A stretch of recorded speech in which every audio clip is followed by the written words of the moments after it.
Okay, so I'm John. Okay, a little story about me. Okay, so I lost both my hands in 1996. Actually, I did jump back. I know generally everyone says, and it's like, oh, how do they work? What happened? So let me give you a basic of maybe dinosaur prosthetics compared to what the guys here are making. My prosthetics are very simple. I had a harness on my back, so girls, I know what it feels like to wear a bra all day. To open a hook, I pretty much need to pull a cable. And my right arm is anchored to my left shoulder. So either I keep the arm still, and I push the shoulder forward, which pulls the cable, the rubber band closes, or I keep the shoulder still, and I push the arm forward. So after 28 years now of using these, I've managed to manipulate them so that you don't get sick. The hooks have a wrist unit, so I can rotate this around. I can lock it into position so that it stays like that, so that's a writing position. That's what I use to drive. And that is when someone cuts me off when I'm driving. So, no, very basics. But like I say, so how did it happen? What happened to me? So I have a degree in building management. I used to work for Stocks and Stocks. We were doing a housing development in Phoenix. In 1996, on the way back from lunch, drove past the house and I saw some kids trying to get a cart off what I thought was a telephone line. So I had the staff of the dumpy level on the back of my buggy. Aluminium one extends to 5 meters. I hooked it, I took it out of my buggy and I went to try to take the cart off the line. It was a 33,000 volt municipal power line. I never touched the wire. Electricity arcs down the aluminium pole, down my arms, out my arm pits, back in my hips, down my legs, out my feet. The eyes knocked out cold. I spent 11 days in the surgical ICU, high care, total 2 months in hospital. When this happened to me, I thought that my life was pretty much a fairy book coming up. Junior sports in the year, senior sports in the year, genuine, I got my distinctions, I had a bursary for my studies, I had a job, I was engaged, life was pretty good. When this happened, I thought my life was over. How can I be a man? How can I provide? How can I be a protector? And all these things that society generally places on me. I thought there is no choice. After being discharged from hospital, I spent a year at the Workmen's Accidents and Rehabilitation Centre, where it was every day I would go in. There would be 3 hours of occupational therapy, where I had to learn my whole alphabet. From putting on a pair of pants to brushing my teeth to every task you can possibly think of. I had to learn to do again. Afternoon was another 3 hours of physiotherapy with a very special lady, Angela Thistlewaite, who ultimately became my best friend and a counsellor. And I remember one day, I was exceptionally conscious about this. I remember going to the pavilion and walking in there with my fiance and got 20 meters in the door and I said, I can't do this. Let's go. Everyone was staring at me. It was hectic. So I said, Angela was my thing. She's like, John, if you were an able-bodied person and you saw someone walking around with 2 horses, wouldn't you be curious? Wouldn't you stare? And I'm like, okay, sure. But in a whole new perspective. It's one of the things I love about kids. Walking through a mall and you get like a 6-year-old, Mom, look at him, he's got 2 heads, and the parents are blushing and they want to hug. They walk with curiosity, ask a question. Most of the time when that happens, I'll go to the kid. Hey, do a little demonstration. They walk away like, cool, I know how that works. And that's what it's about. So I also made a conscious decision myself that, you know what, this is my life. I have no choice. I wish I could change it, but this is what I've been given. So I've made a lot of it. After my accident, I spent I moved up to Unberg, had my own farm in Unberg. I ran my own construction company. I worked in Rwanda, Central Africa for 4.5 years. I was the project manager. I built a 9.6 megawatt hydropower system. So it was construction of the dam wall, the head race canal, the penstock, the full bay, down to the turbines, the whole trip. And I was like, when I got there, I was petrified. I went last. I was like, John, what are you doing? This is a massive project. You've got your hands, you know, dirt, and you're like, you know, someone else believed in me. I had the capabilities to do it. And every morning I would like wake up and I was like, John, you can do this, you can do this, you can do that. Oh, 4.5 years later, now there's a hydropower system that's giving the country 9.6 megawatts of electricity. So it was anything that you ultimately set your mind to, you can accomplish. Your biggest enemy to every single one is your own mind. The waking up in the morning that's, oh, I'm not good enough, how am I going to do this? Oh, it's your worst enemy. Honestly, I've got a thing now where I deliberately challenge myself to do things. Because there's one person that I will see every morning in the row. There's one person I will put my head down with every single night when I go to bed, and that's me. And I want to be, when I look in the mirror, I want to be proud of the man I see. I want to go and I put my head down and have a clear conscience. I want to know, you know what? I tried. And if you fail, it's not failure. The only time it's failure is when you give up. And when you fail, it's an opportunity to learn. It's an opportunity. If you, these challenges that are all laid out here, I'm quite sure I could do most of them. I don't know if I'll stick to the rules of only being able to touch the things with blue. Because when I open a bottle, I used to use my mouth. I've learned to use other faculties of mine. What I need to do, I live a normal life at the moment. I have a full-time job, I have a son, I wake up every morning, I go to work, I do my job, I pride myself in what I do. Believe myself, I'm excellent at what I do. And it's because I'm not going to let this get me down, never.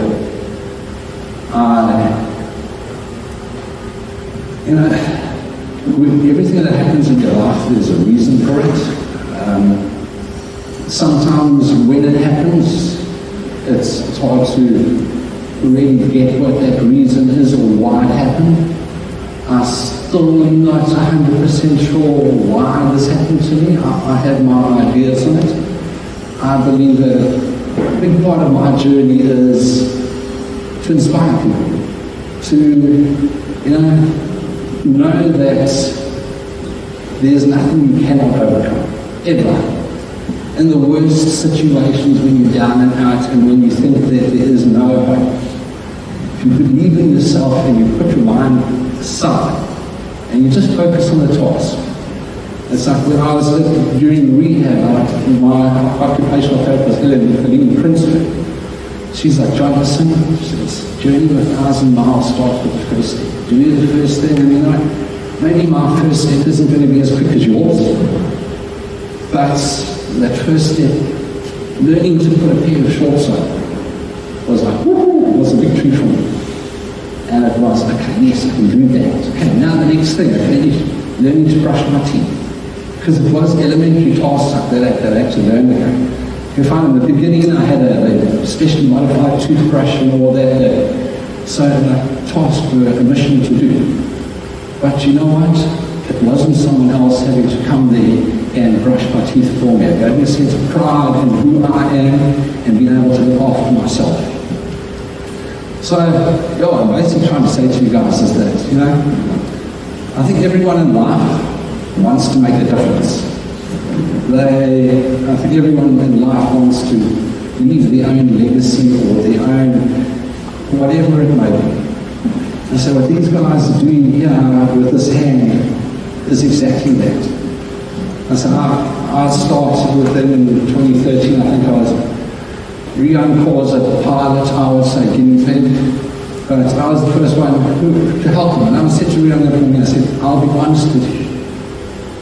Your prosthetic hand, no matter how well advanced you ever get, I don't know if I will ever use it, because I know these so well. To now go and take a new prosthetic hand means I have to go back to the beginning and start learning to brush my teeth again to do it. Yes, it would be a lot quicker process than what I had to go through, but I would need to learn my whole life again. And yeah, I can do everything I need to do. So yeah, guys, it's awesome to see so many people here supporting an amazing event like this. If anyone has any questions, anything at all, please feel free to ask. I'm happy to answer any question that anyone has.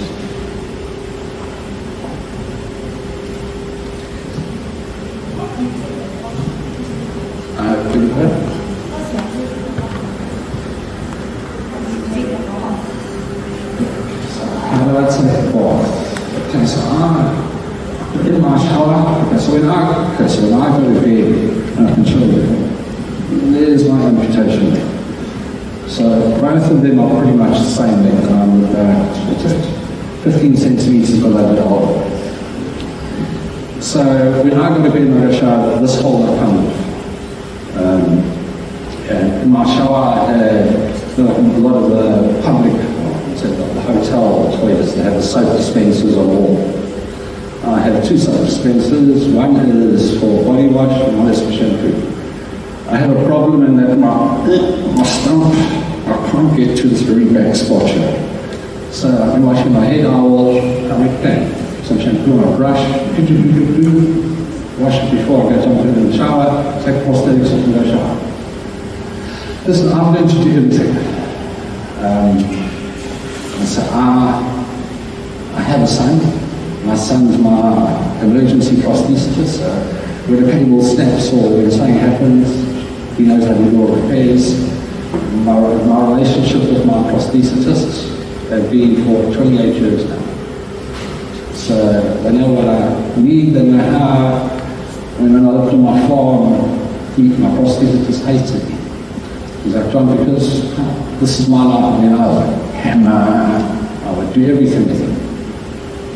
So, yeah, listen, you make a plan. I mean, I'll never forget, not a great topic to be talking about, but going for a number 2 and actually wiping my own bum.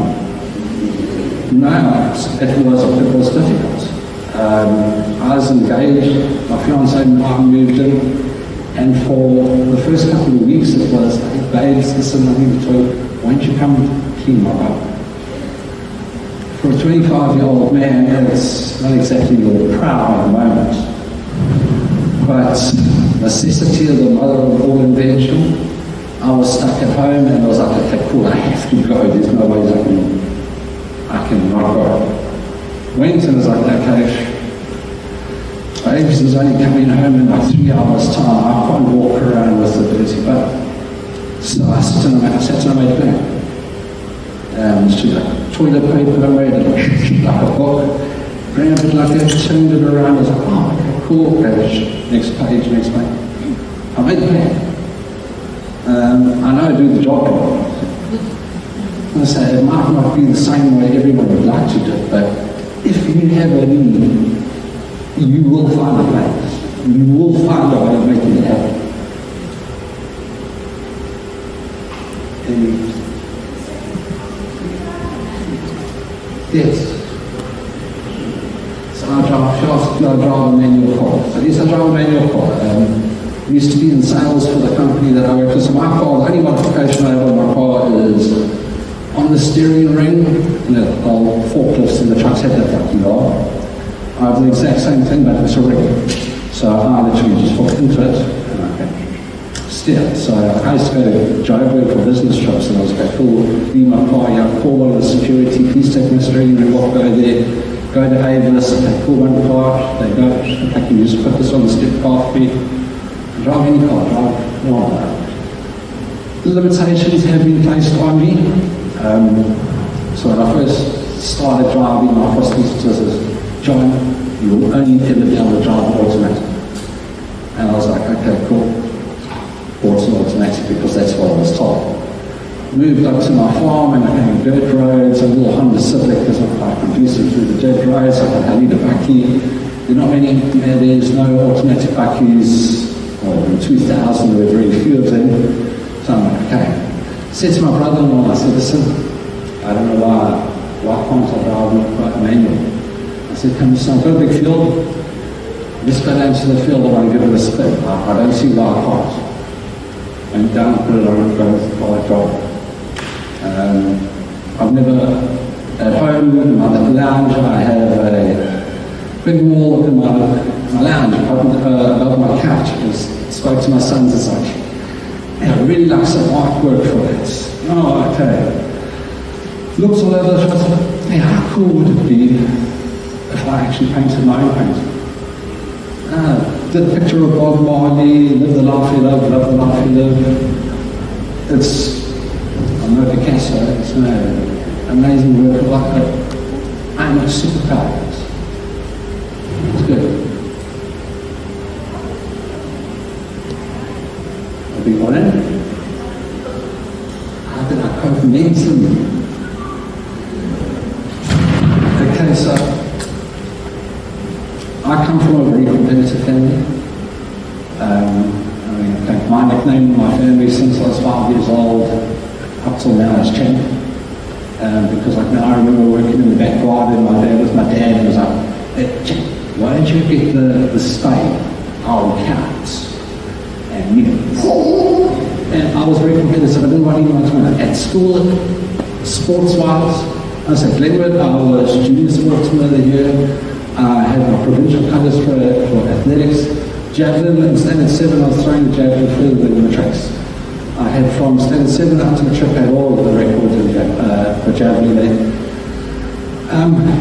So that competitiveness gave me, because there was no way I was going to let this was never going to be there.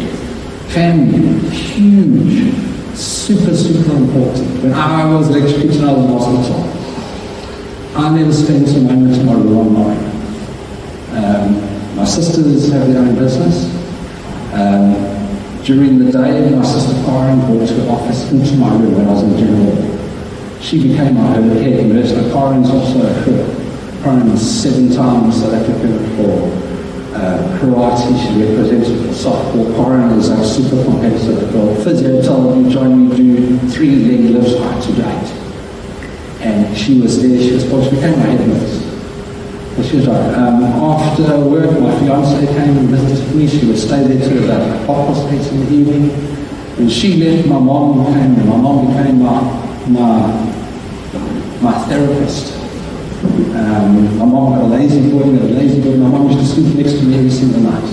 After everyone would leave, my mom and I were like, good mom, like chocolates and things like this. We would send chocolates.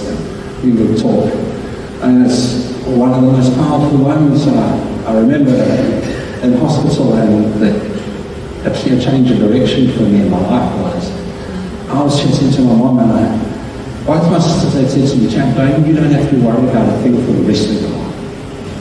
We will support you, we will make sure everything is fine. Chatting to my mom, I said, Mom, you're right. Karen and Elaine had given me this opportunity, and financially they could afford it. I wouldn't live a one-team life. I would have lived a very comfortable, very easy life. This one was nuts. How can I ever look in the mirror and have any self-respect for myself? How can I ever be someone else's responsibility? I said, for me it just doesn't work. I know there are lots of people out there that they quite fine with their life. But for me it was just not an option. So I'd say a strong mindset, family, and definitely the competitiveness with how I was raised. I said, I'll never let, I said to you earlier, if I fail at something, that's cool. I'll try again, and I'll try again. It's like the old adage, if you walk through the doorway and you bump your head on the wall frame, and you walk through again and you bump your head, when are you going to learn? Just duck. When you try to do something and you feel, okay, cool, that didn't work. Okay, let's just try something different. When I go to a restaurant and for dinner, And it's cool. I love it so. And a nice steak. Cutting the steak at a table can be quite messy, so it's okay, cool. Waitress, please ask the chef if you can please cook it. Just cut it up into bite-sized pieces before he brings it to you. In the beginning, I was like, oh no, I can't have steak because you know you can't cut it. Everyone's going to stare and feel embarrassed. That's kind of workaround. That's a lot of my life is knowing my own limitations, knowing what's workable, and it's fantastic. Anyone wants to partner in a bank robbery, I will leave no fingerprints. Happy to join you guys. When you lost your arm, did you ever feel like there was no hope and you wanted to give up? So when I lost my arms that I shouldn't have had, I was suicidal. I didn't want my life to continue. The lowest point, so when I was electrocuted, with electricity flowing down my legs, I had burns all over my legs. So while I was in ICU, I was maxed out on morphine. So I got to escape everything.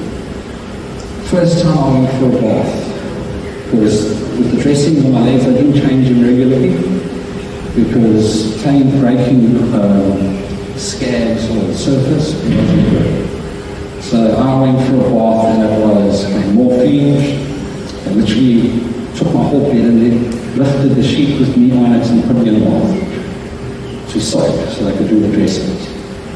My plastic surgeon, Mr. Kimball, an incredible human being, he came in and I can remember he said, but if you want to flip me, this is going to happen. He took all my dressings. My stumps were like the size of volleyballs, and they were like just raw meats. My legs were like hectic. My sister, like I told you, she was like my head nurse. I turned to my sister and said to her, I wish I'd rather die. I didn't want to. I said to in the beginning, it was like everything that a man's supposed to stand for, in my opinion, back then. I mean, one of the things I'd say, I've been gymming seriously for 6 years. My gym instructor was pushing me to enter Mr. I was 98 kgs with 3% body fat. So all these things were important to me, and that was taken from me. So, in the beginning, I didn't want to. And I thought there was no chance. How can anyone make a life of myself? I'm not going to mess up this.